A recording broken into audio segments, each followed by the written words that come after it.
My name is John Fonzo. I've been with Honeywell for 20 years in January, so 18 years with ISC Engineering or AME, and I started my career within Honeywell as an operation manager, as a Band 3 operation manager for Prestone antifreeze. So Honeywell at the time, they owned Autolite spark plugs, Fram filters, and Prestone. So at that time, as an operation manager, I knew I liked change on the manufacturing floor. So that's where I really started to understand how manufacturing engineering works and what I could bring into it as a visual inspection units and stuff like that.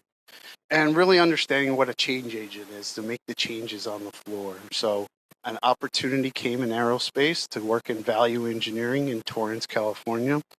And I've been with value engineering ever since. So I started off as a program manager, worked my way up to a manager, senior manager, director, and now I'm a senior director running cost performance engineering, which is value engineering, producibility, and obsolescence throughout aerospace for IC engineering. My name is John Hobgood. I started my career at Ford for about 12 years and worked near Philadelphia and Michigan. And then I went to a fuel cell startup in Charlotte. And then I've been at Honeywell now 18 years, mostly in the aerospace group, like John mentioned. And well, actually, I didn't realize you started with the automotive team first. Yeah, cool. Honeywell has a broad array of products, and they design it and they build them and maintain them out in the field for decades, literally, when it comes to aerospace. So a lot of variety of stuff to do here where we work. When I came in, Honeywell came in as I grew up as a manufacturing engineer like John. At Ford, I went and said, I like touching things. I like making things happen every day. And did I win today? Did we ship the parts? And really improve things. As a manufacturing engineer, you go in and say, how do I get more parts out, higher quality, less expensive? And you're optimizing this problem. That's what engineers do, solve problems and make the world a better place for everyone. And so I like driving improvements. Like John said, my DNA is how do you transform an area? And it started out on the production floor, grew up launching assembly lines in Ford, working in the design teams, applying those same lean principles in designing things like starters and stuff for Ford. And then that fuel cell company was how do you launch a new technology? And then when I came to Honeywell, it was improving multiple factories. So I worked on the mechanical side. You know, we do a lot of machining of mechanical parts out of these super alloys, maybe a nickel-based alloy that are really light and really, really strong and can last up in an aircraft spinning at 80,000 rotations per minute, that kind of thing. And so learn about machining, and then how do you optimize across a few dozen factories in terms of improve all of them at the same time. I've worked and led an avionics design group for a while. I've worked in our manufacturing strategy team. Where do we want to open a new factory? Where do we want to close a building, to save cost? Where do we want to grow strategically in the world? Where are the customers going to be? And then I've also worked in M&A, acquiring a few companies. I was more the technology guy in the team. Is this company doing something special? If we buy them, are they still going to have that special thing? Or are 5 engineers going to leave and we got nothing? You know what I mean? So the technology analysis and working with M&A. And then I worked in our corporate team driving automation across all of Honeywell. And then just the last 5 or 6 months ago, came back to the aerospace team and are driving what my team's called is supplier readiness, trying to get more parts from our suppliers so we can grow rapidly. The supply base, you can read every headline every day in the newspaper. Some supplier or some plant is shutting down because they can't get parts. And that's a big excitement thing. It's exciting because aerospace is literally growing like crazy. I mean, I was telling the team, John, maybe you have some comments, but like our business jet engine, we're going to build double in this quarter what we built in the first quarter of this year. So we got products that are really awesome out in the field, and our customers love them. We can't build enough because we can't get enough parts in. Yeah, it's just really problem solving. I think that's what John's main team is about, of how to, get a second source supplier, or how do we get around the issues that we're seeing today in the supply base. So I know working with John's team, it, start to finish of, executing problem solving. I think I talked about some of that in the presentations this morning. Is that's basically part of an engineer's job, right? You're looking at how to, hey, what's the problem today? Which is exciting because it's never the same problem. It hasn't been for 20 years for me. It's usually something different every day. But we get to learn across all different products. Anything that you touch on the plane, to the opening the air, which we make in Torrance, California, heat exchangers, to when it stops on the plane, it breaks out of South Bend. And John's team touches all of that. We can open it up to questions too as we go. Yeah, go ahead.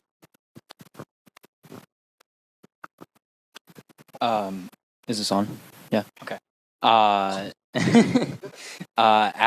As going into the Honeywell as manufacturing engineer, can you guys kind of say the main difference between manufacturing engineering and manufacturing technicians? Yeah. To me, the technicians are on the floor making the auxiliary power units, or putting the business jet engines together, or testing them in cells, and where the engineer is helping that technician if a problem arrives, is on the floor, where this part doesn't really match this print, and we have an issue. That's when they'll call the engineer down.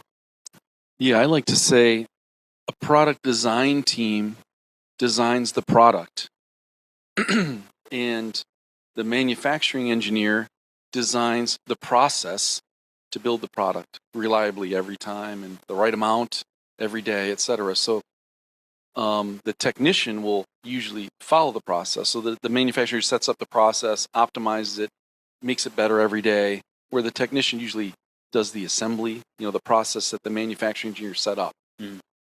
And the manufacturer, to be any good, he better be talking every day with that technician to know what's working and what's not. Yeah. And then frankly, the product engineer better go talk to the manufacturing engineer and say, how do I make my product better? Is it hard to build? Is it easy to build? Where are you struggling? And for a new product coming in, that you want that product engineer to understand what the manufacturing engineer issues are. So when you bring in a new development part, it flows through the factory much better. Can you talk about all the different people that are on your team? You talked about the technician, the engineer, the product. Do you have project managers? Do you have supply people? How do they all work together? Do you have like a big meeting every morning? Everybody, let's talk about what we're doing. You first. So in lean manufacturing, you guys might have studied, you might have read a book, The Toyota Way or something like that. You'll often have a tier meeting. You want to engage everyone in your team. And so what will happen is you want them to solve the problems in their area. If they can't solve it, raise their hand for help and maybe have that startup meeting in the morning. We didn't solve this yesterday. Engineer, we need your help to fix it, or whoever it is. Maybe we need the materials manager to order more material, running out, whatever it is. So you need a path to escalate problems. In manufacturing, it's very clearly understood. There's usually a startup meeting every day or every shift. But in organizations like engineering, you need the same thing. You need an operating system where there's regular check-ins on are things going as planned. Is the project you're running, or in John's case, are the 2,000 value engineering projects where you're trying to squeeze out costs out of old current designs, are they on track? And in my case, trying to get parts out of the suppliers, I have an operating system where I have a tier meeting every morning. So my leaders call in, my team is 350 people right now around the world. And I have leaders, maybe 7 or so leaders that they all work for. And every morning at 6:30, we tie out and quickly say, hey, anything you need my help? Do you need me to call some other supplier CEO, or do you need me to yell at the product design team because they're not fixing this problem fast enough, or whatever? Work with them. Is there a purchase order that's got to be bought to get another machine faster? Whatever it is. And so I do have a daily tier meeting with my staff, just like you would on the production floor. You don't necessarily need that for everything, but you need some regular check-in. Maybe I also have a weekly staff meeting, where we talk about subjects for a longer period of time. that we got to do different and that kind of thing. And then all of us will have a monthly operating review where decisions need to be made of, let's change our strategy, or we need to hire more people over in this area. And my team, and I think most teams, you'll hear a term in some places like integrated product team. It's a cross-functional team to solve these problems. Even in a manufacturing factory, there's the manufacturing engineer, there's the technicians, then you've got people ordering the material, you've got planners planning how many you're going to build and what customers are going to ship it to, and then you have special projects to make the thing better, so you have a project manager. Frankly, I'd say if you're any good at being an engineer, you probably need to be able to manage a project, whether it's a design project or how do I buy this machine and get this thing set up in 3 months. But project management is probably a basic skill every engineer should have, no matter what types of projects, I would say. But yeah, and my organization is based on project engineering. So like John says, I do have mechanical engineers and electrical engineers in my group, but they do run projects. They're responsible for resource management, budget management, and also the schedule of the project. So, overall, they're cradle to grave on the project. So they pull the resources needed from product engineer or advanced manufacturing engineer or sourcing or buyers. They'll bring them all to the table, and then we put that schedule together to start the project, to finish the project. And a normal project for us is 24 months. Maybe. Too slow. 36 months.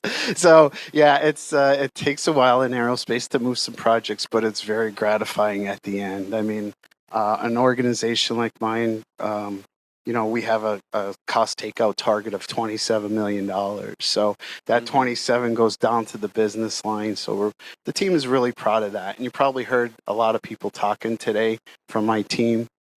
They're all very proud of and happy to what they do to the bottom line. So we always got to be faster to get business impact. But I was half teasing with John. John's team is very fast by converting. I mean, you need to qualify this part. If a part goes on an aircraft engine, you've got to do a certain amount of testing after you build this part and stuff. So I'm trying to get my teams to work faster like you, John. Yeah.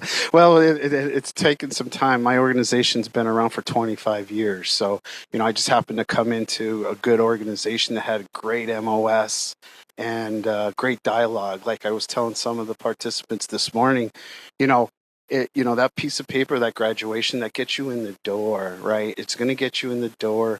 And then you got to look at yourself and what kind of team flavor and what kind of behaviors are you going to grow and be diverse on that team, and what are you going to bring to that team? And then in 2 years, you're thinking about, okay, now I got to think about my masters, right? I want to stand out in this corporation, Fortune 100 company. So that's the kind of, get your foot in the door, be problem solvings, be open, be rapport with your teammates, have a good rapport with your manager. And that's how things happen. Doors open for you. They truly do. So you both mentioned how you are involved in supply chain. So with the current supply chain issues recently, how have you guys been able to manage and get those resources when you need them to fulfill those deadlines? That's John's full-time job. I'll let him talk to it. It's challenging. I mean, I may have 30 years experience, whether design or manufacturing, whatever, but I've grown the most in the last 2 to 3 years. John and I have worked together pretty closely solving some of these problems. I mean, it's like a pandemic. Okay, the local government wants to shut down the factory. Whoa, whoa, whoa. We got to call them up and tell them we're making defense things for certain countries that need it. Give our people a piece of paper to show up every day. Or work with a supplier who can't hire enough people, or maybe they've been having a struggle building our products because they're really complicated. Okay, let's get the design team in and change that design and make it easier. So we've had to get really creative in solving every problem under the sun. I mean, an NXP chip that's on an engine control unit. Go there, yeah. An engine controller for our business jet engines. Can't get enough of them. They're not making enough. So then we work with the design team and say, hey, our chip, our initial design works at like up to 150 degrees. maybe we could get away with buying the chip at the little lower end and maybe just up to 120 degrees. And we go in the lab, we test it out, put our engine through all kinds of normal environments, say, what do you know? It works just as well. All right. Now we can get more chips at the lower end or a little bit lower end, right? So all kinds of creative solutions. And John's team's good at that too. Yeah, my team actually does that. We call them the alternative parts team. So they're out there looking at computer chips, just like John said, what we can make and what is similar to, so we can buy a lot of them. And when we buy a lot, we buy years worth, because we don't know when this chip is going to end, this chip shortage. So yeah, just part of it is the chips, definitely. I like to say manufacturing is sexy. Okay, I'm just saying, okay, a lot of you think it's boring, but there are so many interesting problems to solve. I mean, we do reverse logistics in a sense, right? We build an engine, it's out there on a plane for 30 years, so every 4,000 hours, that engine might come off. We got to look at it, check it out, maybe replace certain parts. It's a regulated industry. And so you got to know how to receive the engine, tear it all apart. By the way, one might wear out a bit different than the other engine, depending on where they flew in the world. Were they near the desert or were they in a rainy place? You know, I mean, I think manufacturing and supply chain is, to me, extremely exciting. But design, too. If you're designing these products, I was telling somebody, in our company, we do everything from, John and I are sitting in aerospace, but we actually make everything from warehouse controls for Amazon to control all their warehouses to, I literally was in our earplug factory making earplugs that you see everywhere. If you ever go into a loud place, you unwrap that plastic bag and put them in your ears. Face masks. We did masks there for Phoenix. Protective equipment for you. So at Honeywell in general, we have a broad array of products. So, wherever you work, there's interesting problems to solve, or you move into another area, whether maybe you work in John's group, maybe you go to the design group, whatever. I think that's one benefit of working at larger companies. You might have opportunity to do a lot of different things in the same company. Yeah, that's the one thing I like about Honeywell. If you're with you get with the right manager, and you just have that open conversation of, hey, I've been working with this group, this design group, and I know I'm a project engineer, but how do I get with the design team? How do I, and then your manager will get a mentor for over there. So when there's an opening in that area, you can move over there in 18 months or 2 years. So there's always opportunity. And I think that's what makes Honeywell, in my opinion, a great place to work. One, you're solving different problems every day. Two, you learn. I've been learning for 20 years. Every day I go to work, I learn something different. And three, you get to learn so many different products and areas. Like John says, I agree. I've been in AME for my whole 20 years in Honeywell, and it is different. You're not locked into one design. You're not. It's always something different when you go to work, which I like. So engineers in general, I think at some point you got to decide if you want to be a deep domain expert or a generalist. Don't stress about it. You don't need to decide that now, but maybe a few years into your career, right? We've had some people at Honeywell that are like, they are the guru, the chief engineer of flight controls, how to make a plane's controls work perfectly to move that giant plane around. And they've worked at 30 years. They know all the algorithms. They know how to make it right. They've worked on 10 other plane platforms, and the next one, they're going to make sure they do it right, that we do it right. But then there's other generalists, probably more like me, where I'll work across any product. You need improvement in a factory or with a supplier. Now I can probably solve any problem we see or coordinate the activity to do that. And you'll find as you get some more experience, do you like being the expert on something? Or do you want to be more of a generalist or maybe even a manager over at coordinating people's activities? You'll find that eventually. It might be nice the more projects you do you like team projects? Do you like doing individual things? Take advantage of all the opportunities you have to learn, whether it's an internship in that lab. Did you like that kind of lab? Did you like designing, or did you like software, to sit at that computer by yourself maybe sometimes? We have giant software programs, so you never sit by yourself, but 300 to 3,000 engineers might be on a giant software project for a plane's flight control system, frankly. We literally had 2,000 people at one time. Yeah, we just launched it. We just launched it. So you learn by doing. So that would be one thing I'd encourage you. join that club after school, or go get a job at that hobby store. I was telling some people in the hallway, man, even at least if you can't get something else, work at Verizon and repair phones, Yeah. or the back office of You Fix It or something, right? Yeah, no, it's my son's in cybersecurity here. He's a senior, and his internship was pulling internet cables, for a company. So it was a teamwork atmosphere, and that's what you build your resume off of, right? It's not the experience of what you're doing; it's how you interact with people, and that's what you want to sell, right? Because it's that diversity that Honeywell and other corporations are looking for. Thank you. It's actually a quick because he said something cybersecurity. So do you have cybersecurity within your department? I mean, no, that's separate. It's up in Deer Valley. So yeah, currently they're right, John. That's for you. Yeah, two things. When you think about cybersecurity, cybersecurity of your products. So when someone goes on a plane, they don't somehow look at the little TV screen on there and hack into that and then hack into the controls of the plane. You can't do that, by the way. Okay, but we want to make sure. Yeah, you want to make sure your products are secure from a cybersecurity standpoint. But there's, I think, some other aspects as well, like the design platforms, intellectual property. You might read an article every now and then where another competitor or someone on the other side of the world, maybe a bad actor, you might call it, tries to get your IP and hack into your systems.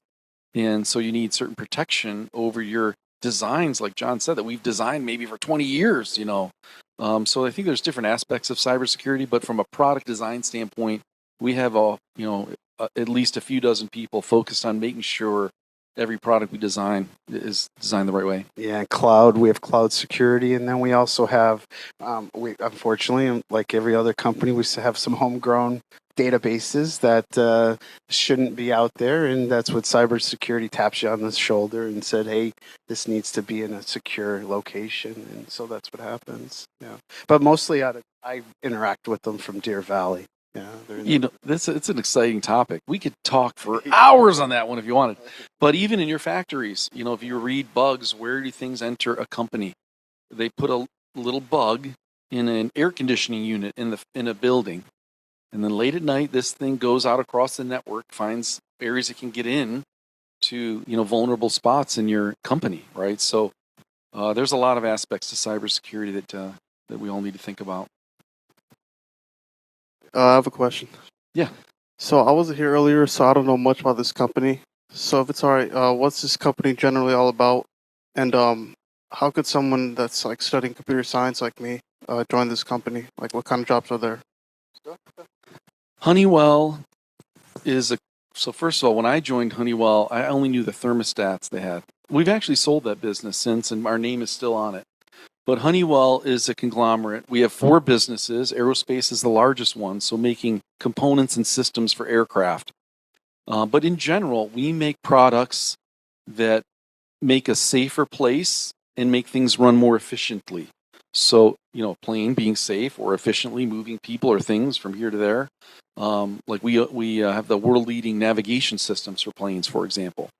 But we also do other business groups in Honeywell do the warehouse automation for an Amazon or Walmart warehouse. How do you get those products that we get shipped every now and then? Yeah, Amazon, what do you call it? Locker? Yeah, or the scanning at Albertsons or Safeway. You see, they're all scanning equipment from Honeywell. So we make scanning equipment for UPCs too. We do, and John mentioned earlier, we do personal protective equipment, like even an earplug or masks. We ramped up like crazy few years ago to help make more masks for the world.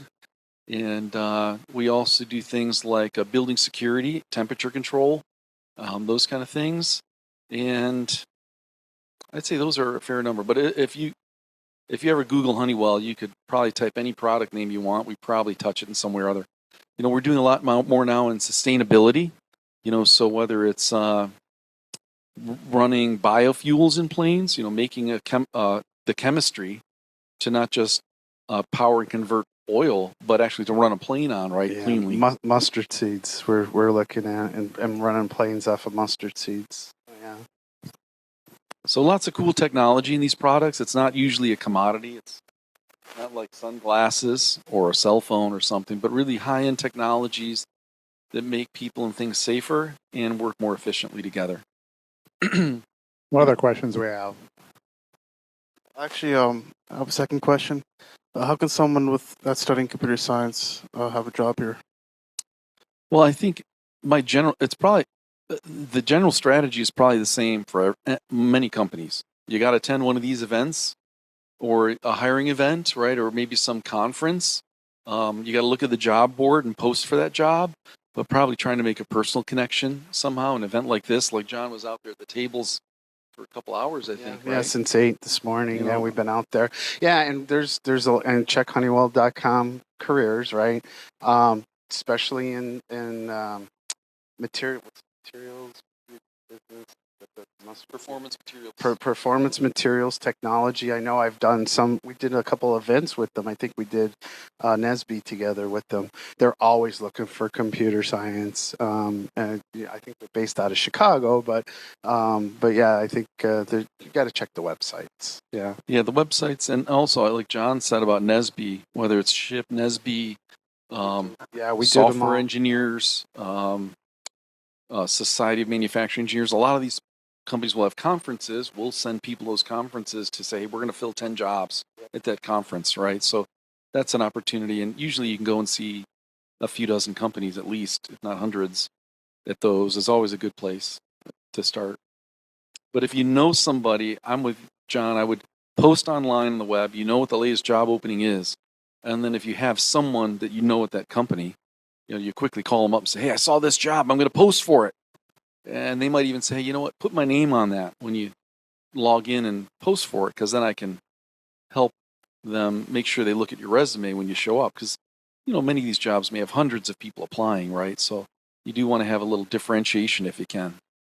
And and especially if you're a junior in an internship, how nice of it is to have an internship at a, corporate 100 team, Fortune 100 team, right? And then come out of that internship with a full-time job, right? In your senior year, you don't have to dress up, you don't have to interview, you already have an offer on the table. So I would check any company for internships going into your junior year, and then looking for that long-term goal when you're a senior, so you're set. So your internships start after your junior year. You can't, not sophomores, right? Yeah, junior. Yeah, we do a summer intern. We do 3 rotations. I like our internship because it gives you an opportunity to go into different areas. So you may work manufacturing engineer, you may be a value engineer, you may be automation program manager. You'll work different areas for that internship, and then where the opening is and what you like will get you that offer. What are you looking for at that point? Because they said that most of the stuff, 90% is taught on the job. So that means only 10% is being learned in college. So what are you looking for if 10% is going to be useful from a college background? Well, I look for a few things come to mind. We were talking in the hallway, a few of us beforehand. One is, do you have the right thinking? Right. First of all, what is your story? Start to develop your story. Whatever your internship is. I like building things. I was telling somebody, we were talking. I think I was a double E. I went to school for electrical engineering, and I remember tearing apart my alarm clock, my digital alarm clock, when I was 8 or 5. Whatever it was. I'm like, I want to know how things work. I want to be an engineer. And I'll be an electrical one because I want to know what these wires are doing and what does this little chip do. I don't know. And but that's probably my DNA. My story is, from the very beginning when I was starting to grow up, I wanted to know how things worked, and so I could learn how to build them. But what's your story? I think your internships, certain labs, certain relationships. Maybe, I was talking to this one guy. Who was it? I think he worked at Fanuc Robotics Company. We were talking, and he grew up in the Midwest. He worked on a farm. He had to fix all kinds of equipment growing up. That's part of his story. He knows how to work on things and get them so they work, and he works hard because up until sunrise to sunset, he's working. That's part of his story and who he is. You got to get that story down, and you don't know what it is yet. The more experiences you can get and kind of start to firm that up and say, well, I like doing this, or, this is kind of what I like to do. And by the way, you'll never know what you want to do. I'm still thinking, what do I want to do the last 8 to 10 years of my career, maybe something different. You won't know perfectly, but there's some things you're going to learn in all those experiences. Like, I don't want to sit at that computer screen. I want to wander around the factory, or maybe you say, I do want to be the expert. I want everyone to come to me when they design the fuel controls, a fuel control unit that measures the fuel to the airplane engine that's so important to how the plane functions. I want to be the expert on fuel controls because I just like control systems, and I want people to come to me as the expert. Yeah, you're definitely going to find your niche. Once you're in that corporate world, you're going to find that what makes you happy, what makes you get up in the morning. But I agree with John, is get that story of what you want to do. That piece of paper, I know most of them that were on that board, and they're right. They didn't study what they're doing today. I don't think any of us did. I'm a double E myself, and I've been in the mechanical world ever since in aerospace. So you don't say, yeah, I'm going to be watch this, design for electrical design for the rest of my life. But once you find something, like I found cost takeout, I found change management, that's what really got me into what I'm doing today. But going back to your question, what I look for is in PE, I look for those people that could build rapport. Because not like John, manufacturing sexy, cost takeout isn't sexy. There's a lot of engineers that don't like to do cost takeout. So I need people that could build that rapport with people and get, people to do what they really don't want to do. So it takes those people like a Catherine or a Davey who's been here today, or even a Clay, that are really outgoing and really show their personality and that people want to work with. So that's what I look for. And if I could circle and add to John's point, I think solving problems the right way. Do I think the right way? Do I have this methodology I've learned in my fundamentals in my engineering class, but I know how to solve the problem. I know how to run the project so we get done by the date we're supposed to. And I'm totally with John. Communication, and that's not natural for us engineers. We probably aren't great with people and communicating sometimes. Practice that, because how you communicate to your teams that you work with in a team or your leaders, hey, here's what we need to do. These are the 3 biggest problems. 1, 2, 3. Or do you get in all the details for your manager who probably doesn't have time like you really want? Or you say, hey, boss, this is a problem you need to know.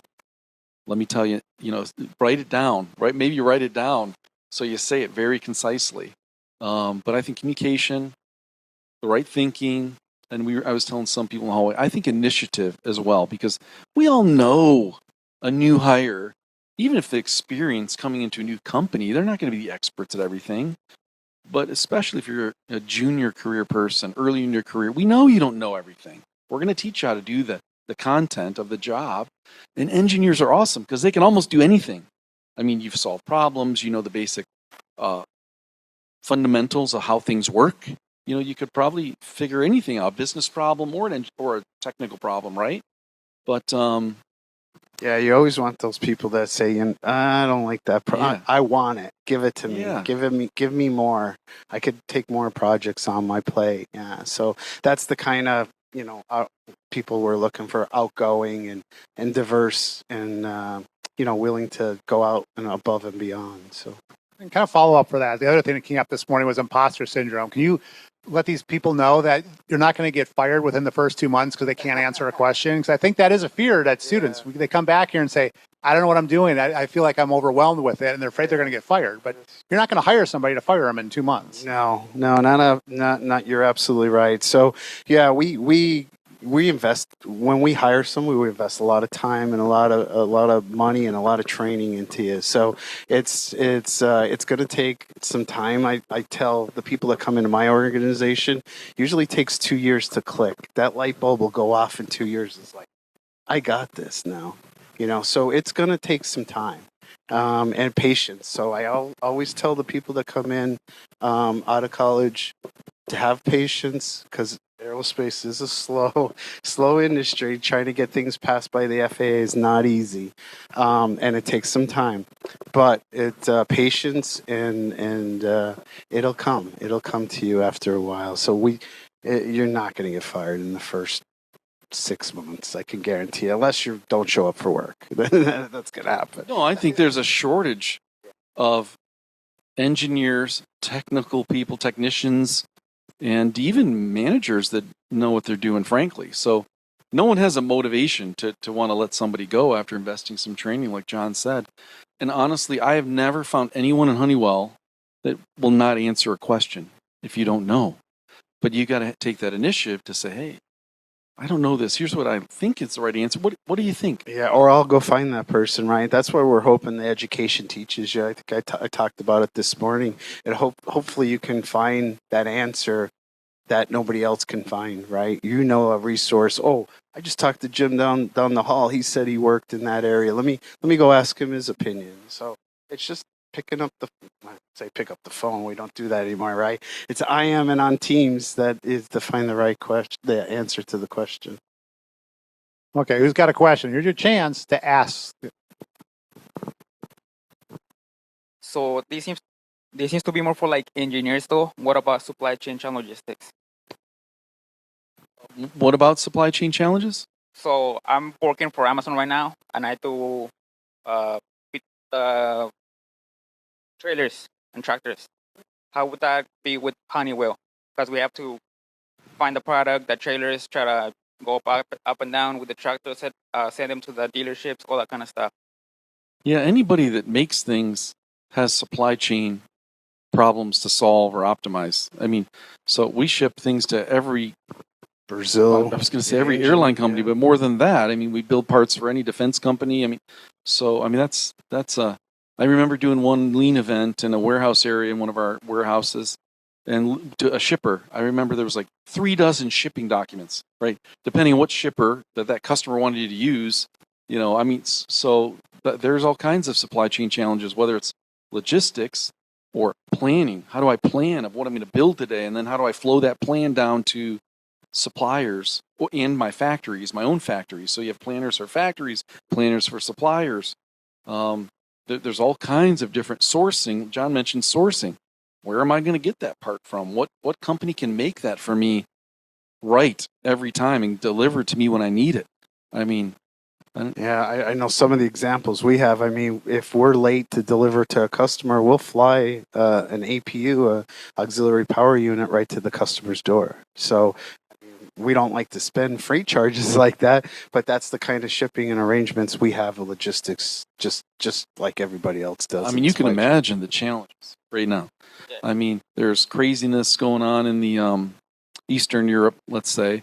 So, we got to adjust the way we get a part to our customer in Asia Pacific. It might be a different route than it was before. I mean, all kinds. Oh, wow, there's 90 days. Boats are sitting out in the Los Angeles port for 90 days. Holy mackerel. How do we get this prioritized by the port authority, or we're going to shut down, customer X? Our parts coming from Mexico into the United States. We have some factories in Mexico, so we got to make sure they clear customs, to make sure it goes to the customer. So yeah, we have planning, logistics, just like every other major company too.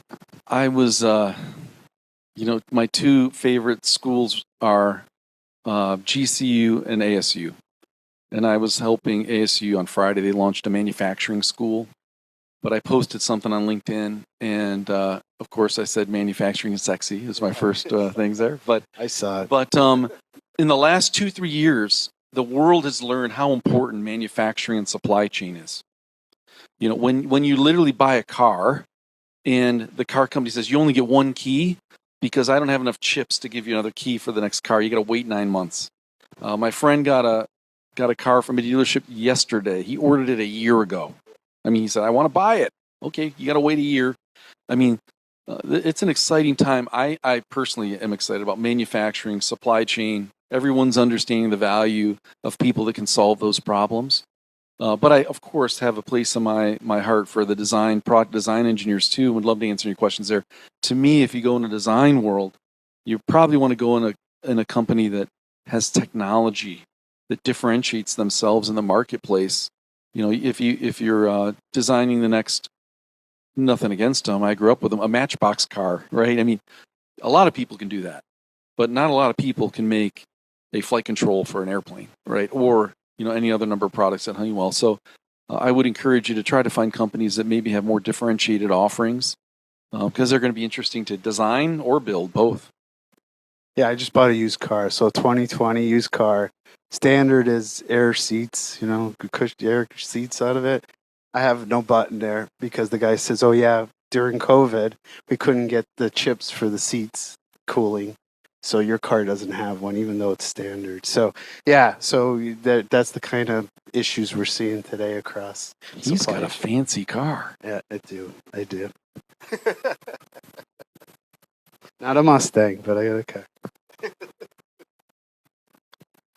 I have hopefully what might be a little bit more of a fun question, but what has been your favorite thing about working at Honeywell?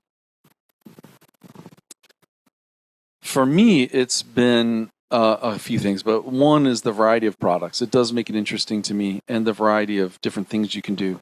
I mean, I've done some jobs like this one that didn't exist before, right? And so if you can perform and deliver and they reward results, and so you get other opportunities, that's fun. But probably the number one thing is the smart people I've worked with. I mean, aerospace gets 350 patents approved a year. I mean, when I was in charge of them for a while. And that means that we had probably 1,000 more at least that didn't get approved, or we decided we didn't want to submit them and let people know that we do this stuff. Okay. So there's a lot of smart people in this company that you can learn from. And I think, like I told you, and I encouraged early career people in my teams, they'll say, it's interesting. I went to the chief engineers. I said, guys, you got to help these people come up, mentor a handful, each of you. And they'll be like, I answer every question whenever they ask me. And that wasn't the problem. The problem was that the early career people never had the initiative. They were afraid. I don't want to bother the chief engineer. They want to help you. And so to me, the most amazing thing has been the people I've worked with. Bob Smith was the CTO of Honeywell. He's since retired from Honeywell. He went up and is running Blue Origin, space company up near Seattle. I mean, some of these people like that. Very smart. I'll never forget. I agree too. The people. I mean, during COVID, we were all working from home, and it was tough for me. I love going into work. I love working, interacting with people. So, I agree with John. It's our leadership says it all the time. We have the greatest work ethic people, dedicated people, and I truly believe that. I honestly do. So we hang out outside of work, inside of work. Most of us ride. We talked to the professor over there. That he's a rider too, so he may be able to join us. So, but yeah, we all. It's the people I work with. I love it. We got time for about one more question. Who's got that last question?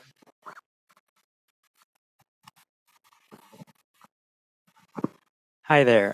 You guys spoke a little bit about internships and the junior year kind of things like that. I'm in cybersecurity myself. Do you guys have any internships or opportunities for cybersecurity students? Absolutely, yeah. Stop by the tables. We're scanning barcodes, so check in.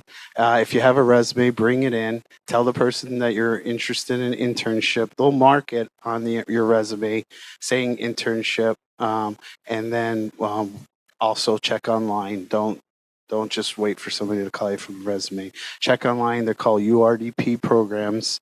Most of them for cybersecurity be in Deer Valley. So yeah, check online, but stop by with a resume, definitely. Thank you. Actually, I'm going to ask one last question because it's come up a couple of times. This morning, they were talking about getting a green belt. You mentioned lean a couple of times. How important is that? And can students go get their green belt before they even come work? And would that be a benefit? John, you ran that organization, didn't you? For a while. I was talking to someone. There's online. You can go get a green belt online, and it's probably $100 at some of these companies. You can do that if you think that differentiates you, and I think it could. I mean, I've had interns work for me that we made sure they got a project. Typically, in a certification program, there'll be some testing component, and then you've got to do a project to show you can demonstrate the skills, right? And in any certification program, at Honeywell, we have a couple different layers, like the green belt level, which would be your first entry level spot. Then we have like an expert level, lean expert, Six Sigma black belt. And then we'll have master black belts, lean masters types that are the ones mentoring and training a whole bunch of other people. But yeah, you can get it online. DFSS, right? We have design for manufacturing. So yeah, we have lean experts. And John, you're a master black belt, right? But definitely within the company, it's required. I mean, everyone is at least green belt certified within the company. they're all tools to solve a problem. You may go to the Project Management Institute. That's a tool belt of how do you manage a project, right? So how to manage a project. What are the lean principles I can apply on my work every day? Or Greenbelt is maybe a light version of Lean and Six Sigma tools together, typically. But I would say every time you can, grab more tools that you can use. You learn, and who knows, you got a problem, you might be able to apply some of them. And the more you can talk to those in an interview, the better it's going to be for you, right? So, a lot of the interview questions people were asking today at the tables, we don't do really technical interviews. There's not a lot out there in Honeywell anymore. We're really looking behavioral questions, right? You throw in a Six Sigma answer and somebody's going to say, whoa, okay, we got somebody here. So I would keep that in your back pocket, is definitely brush up on Six Sigma. Any last minutes words of advice to our group before we wrap it up? I just appreciate being here. For being an alumni, thank you so much. I'm really proud of the school. Proud to bring in Honeywell for a day. So thank you for the opportunity, and I hope to see you guys at Honeywell. Yep, always impressed with the people I've had on my teams from Grand Canyon University. So hope more of you decide to maybe take an opportunity at Honeywell.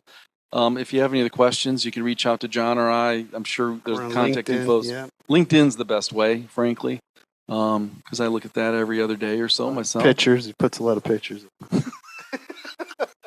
Yeah, maybe a selfie with this crowd. Maybe a selfie. Come on, let's do it. He is. He's serious. He's going to post it.